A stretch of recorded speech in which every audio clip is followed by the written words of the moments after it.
Yeah, look, as I'm filming this, the moon is in Libra, which is the sign of relationships, and I'm getting ready to, I've been crafting a ceremony for the mandala, which is the intercepting circles that help heal division and to create a spirit of interdependence. So, yeah, relationship is kind of, well, it's the theme for this whole year. Let's face it, 222. We got to learn to get along.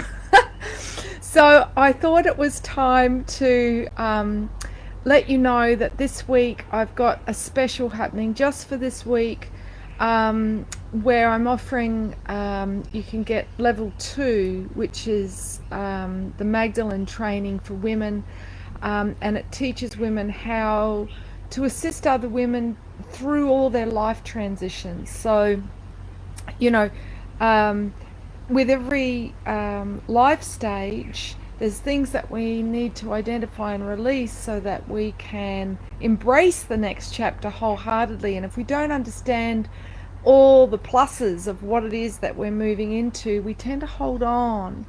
And when we hold on to the past, our old identity, it stops us from growing, it stops us fully embracing what's in front of us. So, um, I've put links in the description if you want to check that out. But the prerequisite is the level 1 Magdalene training, which is the red tent. And this is a course where you learn how to facilitate gatherings of women during the moon's lowest ebb, which is dark moon, so just before the new moon. And this is when we're more likely to feel tired and irritable, more likely to pick an argument with somebody. It's when our body experiences a state of contraction. So you're more likely to get, a headache, for instance, when you're coming up to the dark moon, or if you're premenstrual, and most women tend to bleed with that phase of the moon. So, this is a time that's like, hi Sydney, a danger zone for relationships. It's the most testing time for relationships every month. And because our men are not initiated, a lot of them don't grow much emotionally and psychologically because their bodies aren't initiating them the way women's bodies initiate us to grow. For example, if you're a 12-year-old girl and you start bleeding, it's very much in your face that you could be responsible for another human life. And if men don't have an equivalent rite of passage, then it's understandable psychologically and emotionally they don't mature, so they struggle to often hold a space for their partners emotionally. And the ancients, not only did they initiate the men, and I go into that into a lot more detail in my latest book, The Grail, which is due out next month, but they understood that men and women need separate spaces in order to come together in a spirit of sisterhood and brotherhood to process what's coming up. Because if we're not doing that, we act it out in the relationship, whether that's with your housemate, whether that's with your family, whether that's with a partner, whatever relationships are happening in your life. It's kind of like you owe it to those around you to process your own crap. So, if we're not making a designated space and time every month, not going away once a year for a retreat, but, making it a regular part of our life that we show up and we process what's surfacing for us. Because what happens in a circle, it's a magical container. So when we gather in circle, with a clear intention of processing that which needs to be healed, that which needs to be understood and integrated, it comes up. Because a circle, it creates a vortex because it has no beginning and no end. So when we come together in a circle, the energy is focused and it's either going to spiral up or spiral down. So often in social spaces, the energy gets scattered. You know, people are competing for who's going to speak the most, and it ends up being a situation that's more hierarchical, where the dominant ego rules, the person who's wielding more personal power. And that might be completely unconscious. So a circle teaches us how to share power, okay? Because in the practice, the community practice of a circle, we each have equal time to speak, equal time to be heard, equal time to be witnessed. And everybody in that circle is giving us the gift of their focus, their presence, their energy. And that brings up whatever's sitting beneath the surface that, if it's not dealt with, is going to create stress and tension in the body and dis-ease. It's going to create compulsive behaviors, whether that's, you know, needing everything to be absolutely spotless or trying to control others in order to feel safe.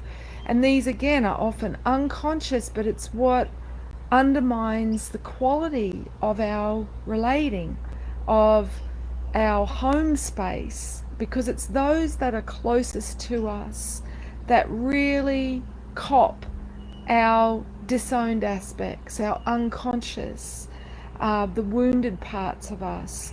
So the more we take responsibility each month, you know, for going in and acknowledging, yeah, I'm feeling tension about this, I'm going to go in and have a look at it with support, then we don't sabotage our relationships. The other reason that the community practice of circle is part of the preparation for being in a conscious union and a support that we need on an ongoing basis if we want to be in a sustainable union, a union that is a container for mutual growth, for a symbiosis where you're complementary with your energies and helping each other harmonically. Again, regardless of whether that's an intimate sexual relationship or housemates, is that we practice speaking our truth in circle. And in our culture, that is not something we've grown up to do. You know, we've been conditioned to swallow the truth, to keep the peace, to appease the dominant ego, okay? To not upset the apple cart. And again, if we're not practicing speaking what is true for us based on our feelings, okay, our feeling function is our heart. And this is the key to us living a truly authentic and soul-fulfilling life. So if we are not connected with our heart and able to acknowledge what we're feeling and to speak our feelings, then what happens is we tend to people please. We tend to override our feelings in order to be agreeable, to be socially acceptable. Hi Brenda, hi Patricia.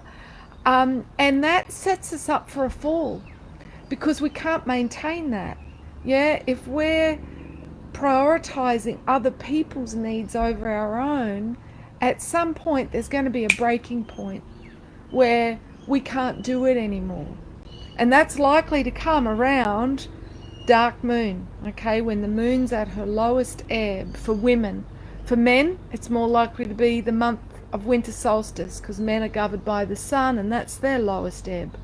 So the ancients understood the women needed this practice every month in addition to, you know, your individual practice, whether that's yoga, tai chi, qigong, meditation, a community practice, okay? All the indigenous cultures acknowledge that we heal together.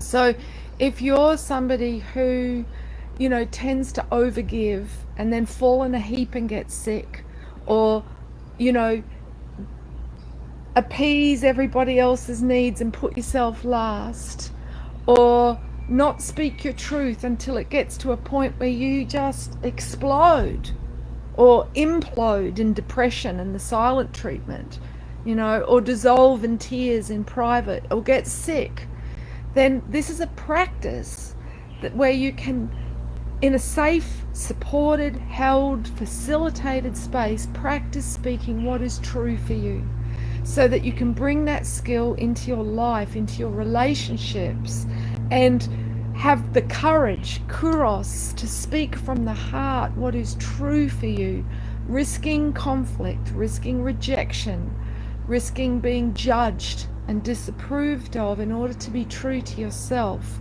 Because this relationship with ourselves is the one we take into every other relationship, with our work colleagues, with our neighbors, with our adult children, with our young children, with every single relationship. So whether you're currently single or in a committed relationship, this is a skill that we need if we're all going to get along. So if you're not in a red tent circle, there is a free directory on my website, and I'll put the link into this post so that you can check out if there's one near you. There are other red tent directories, so if you can't find one on that directory, then don't stop there, keep looking.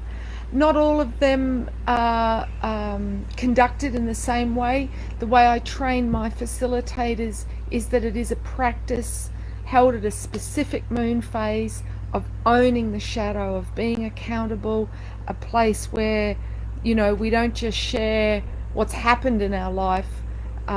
We're sharing in order to heal the parts of us that need to be integrated, need to be given a voice. Okay, so if you're interested in doing the training, whether that's to you might be in career transition and looking for soul fulfilling work where you want to be able to work when you want to work your own hours, work from home.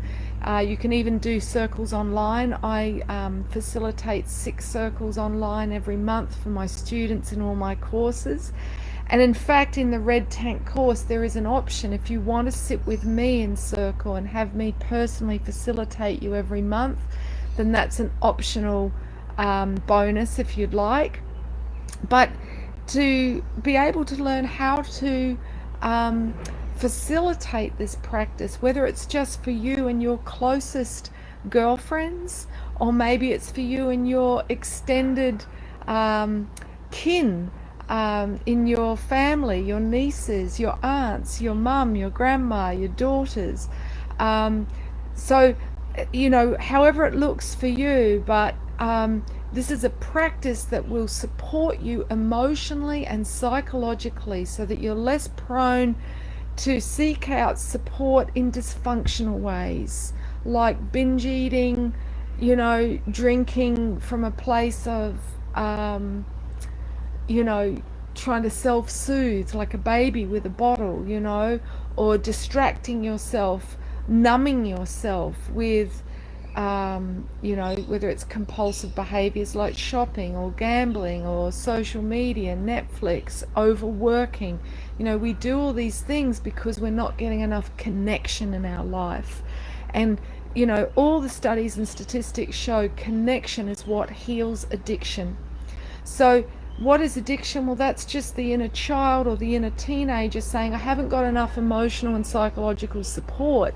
I'm trying to hold it all together.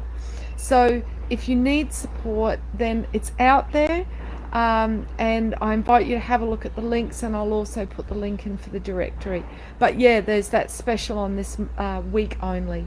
So I will check out your comments and questions after I hit stop. But thanks so much for listening and for joining me live. Ciao.